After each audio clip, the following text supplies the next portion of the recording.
Yes, sir. Can I just get an indication when all my judges are ready? Just a thumbs up for me, please. Perfect. All right, guys. I'll go ahead and start. Now, on the world stage, countries are all children, fighting for their turn in the spotlight. Whether it's a peace summit or a UN meeting, the world leaders are all at each other's throats because of their differences. After all, it is a dog-eat-dog world. But the real question is, should it be? Does it have to be?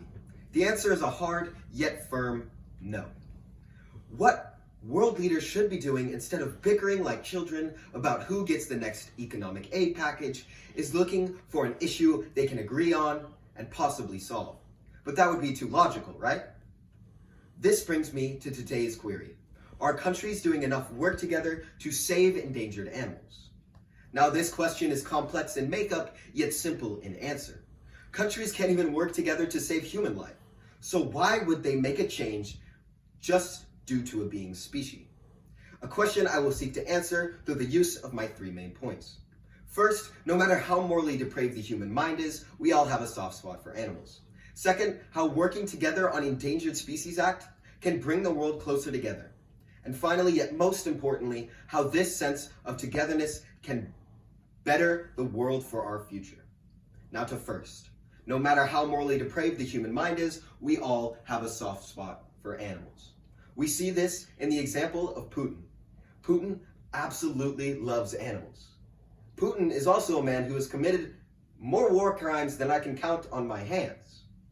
Now, as WAPO in 2020 states, with cameras flashing, the Turkmen president presented to the Russian leader, we have a common friend. Berkhamedov told Putin, according to the New York Times, this is the world's most unique and aibe dog. And today, I brought this little one with me. The president then hoisted up a model puppy of the rare breed, also known as Central Asian Shepherd. Putin embraced the docile dog, smiling and even planting a kiss on the puppy's head. Now, was this just for economic show? Just to say, hey, I'm a human, I have a heart too, you know? No. Putin actually genuinely loves animals. He has tons of dogs himself. He actually cares for animals more than I think he does for people.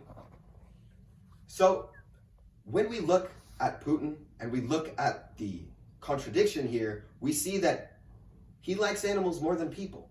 And this, while unfortunate, is something we can use. And we, as the United States, should use. Because if we want to effectively push forward decent foreign policy, we need to have relations with other countries. That means starting relationships over the simplest things. Sometimes with ping pong diplomacy, sometimes with tennis, sometimes with the Olympics. But now, in 2020, it's with the animals that we must push forward our policies. Now, we need to work together on this. All countries are split and they all argue all the time. We saw just with our presidential debates that even our own country is not immune to this. We saw two grown adults go up there and argue like children. But there's something we can do about this. We can push forward a policy that maybe everyone can agree on. And Endangered Species Acts would be the perfect way to push this in. Now, this brings me to my second point. How working together on Endangered Species Acts can bring the world closer together. Now, an example for this is that I have something not as similar, but close to in frivolity, is ping pong diplomacy that we had with China. Now, when we were doing this, we, as two countries, bonded over and signed one of the biggest trade deals in US history over ping pong.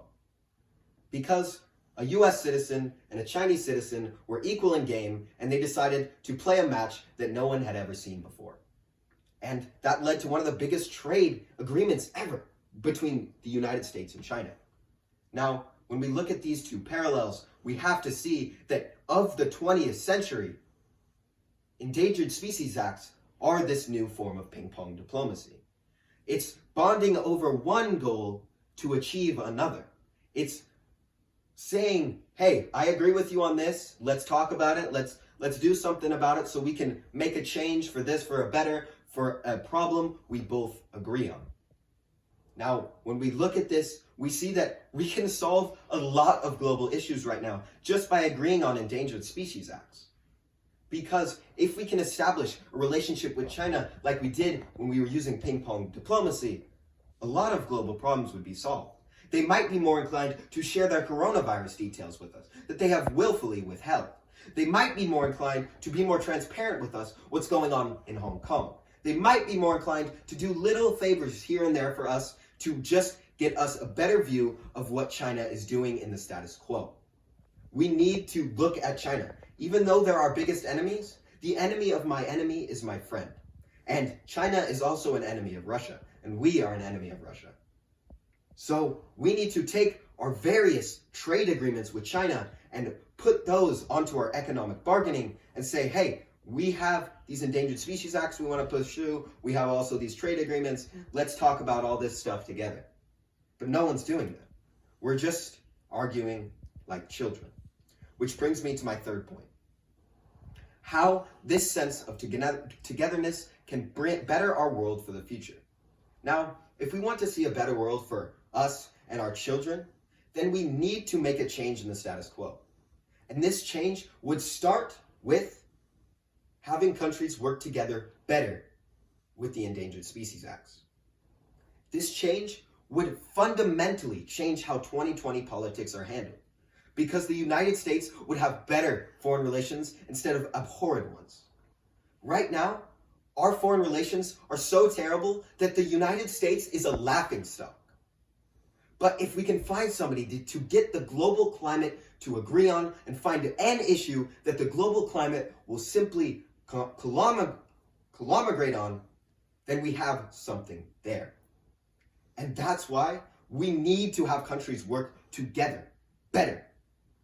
And that is what will change for the future. Thank you.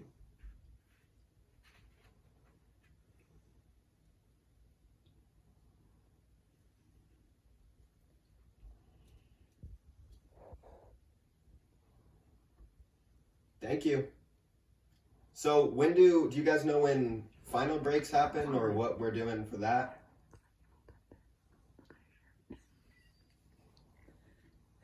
Okay. Within 30 minutes. Thank you, sir. Appreciate it. Have an amazing rest of your day, guys, and thank you all for judging. Okay.